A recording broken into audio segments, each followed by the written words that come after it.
Menneskene har altid troet og kommet med idéer om, hvordan de tror, at universet er opstået. En af de mest kendte og stadig aktuelle er, at Gud havde skabt universet. En anden opfattelse har været Aristoteles. Aristoteles' verdensbillede var geocentrisk. Det havde jorden i midten, og solen, månen og de 5 daværende kendte planeter kredsende omkring jorden i cirkelbevægelser.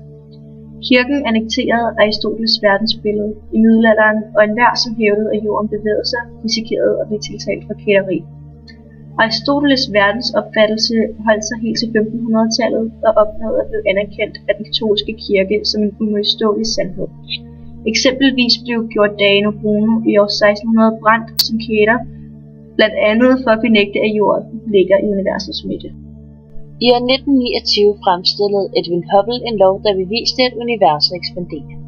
Dette er efterfølgende blevet brugt som et slags bevis for gyldigheden af det, vi i dag kalder The Big Bang. For hvis universet udvider sig, så må det have været samlet meget tæt sammen engang. Så lad os bruge ca. 13,75 milliarder år tilbage i tiden og se, hvad der skete. Før Big Bang var der tomrum. Der var intet stof, ingen energi, ingen tid og intet rum. Lige efter Big Bang var der meget varmt og et meget højt tryk. Blandt andet flød kvarkerne, som er de partikler, protoner og neutroner er bygget op af, frit omkring. Alt dette skete, fordi alt var så tæt presset sammen. Ifølge Big Bang-teorien opstod universet ved en gigantisk ureksplosion, hvis resultater vi stadig kan følge i dag. I starten af eksplosionen dannedes en ufattelig stor og varm ildkugle. Den var omkring 100 milliarder grader varm, hvor den i løbet af et par minutter derefter faldt til 1 milliard grader, hvilket betyder, at der var et enormt tryk, fordi jo koldere det er, jo mindre gas kan det indeholde. Bang, sagde det så.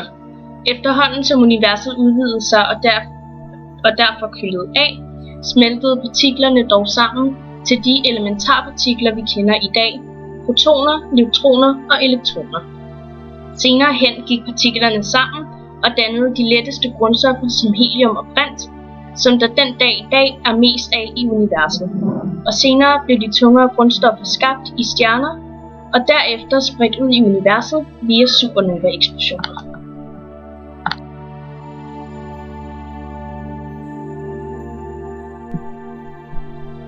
$400.000 år efter Big Bang var der Afterglow. Afterglow er den varme, der kom efter den eksplosion, som var Big Bang. Det kan man også se på billedet af Big Bang. Der hvor der er rødt, er der hvor der er mest gas, fordi varm luft kan indeholde mere gas. Bagefter kom der The Dark Ages, som var en lang periode, hvor der ikke var noget lys i universet. The Dark Ages varede ca. 0,5 milliard år, før at galakserne og stjernerne blev synlige. Det er her, at Oghels paradoks træder ind.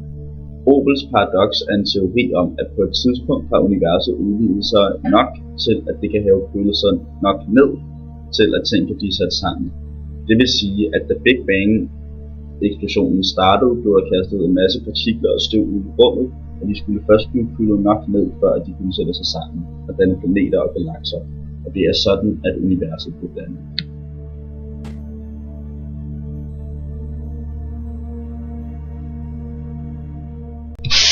Man skulle tro, at universet lige så stille vil udvide sig mindre og mindre, men sådan fungerer det ikke. Værkenergi er en energi, der virker modsat tyngdekraften, og forklarer det, at universet udvider sig hurtigere og hurtigere.